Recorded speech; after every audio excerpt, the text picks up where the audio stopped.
السلام علیکم ورحمۃ اللہ وبرکاتہ۔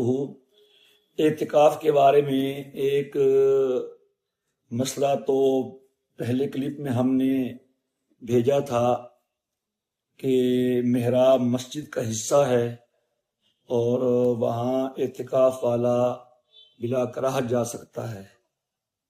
بعض کتابوں میں لکھ دیا ہے کہ محراب مسجد کا حصہ نہیں، واللہ عالم کس نے لکھا اور کیوں لکھا تو لکھنے والا ہی جانتے ہیں۔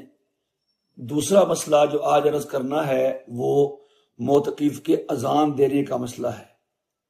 بعض لوگ یہ سمجھتے ہیں کہ معتکف اذان کے لیے محراب میں بھی نہیں جا سکتا، کیونکہ ان کے نزدیک محراب مسجد سے باہر ہے، اور جب ویسے اذان کے لیے جانا ہی باہر ہو کمرے میں مسجد کے تو وہ نہیں جا سکتا۔ تو یاد رکھیے، معتکف نے اگر اذان دینی ہے اور اذان اگر مسجد کے محراب میں سپیکر ہے، وہاں تو جانے میں کوئی مسئلہ ہی نہیں ہے، محراب مسجد میں شامل ہے۔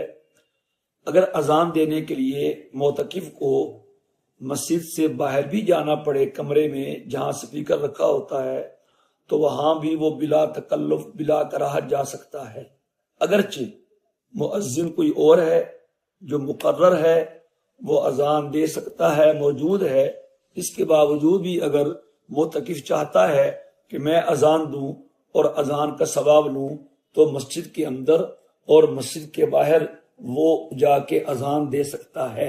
اذان اسلامی شعائر میں سے ہے اور اسلام کی عظمت اس سے اجاگر ہوتی ہے، لہذا ایک شرعی ضرورت ہے، اس کے لیے وہ کمرے میں جا سکتا ہے۔ لیکن یہ بات ذہن میں ہو کہ مسجد کے ساتھ جو کمرہ بنا ہوتا ہے اس جگہ پہ معتکف اذان کے علاوہ کسی اور کام سے نہیں جا سکتا کہ جی کھانا یہاں کھا لیں، یہاں کچھ آرام کر لیں، تو اس طرح کرنے سے ان کا اعتکاف ٹوٹ جائے گا۔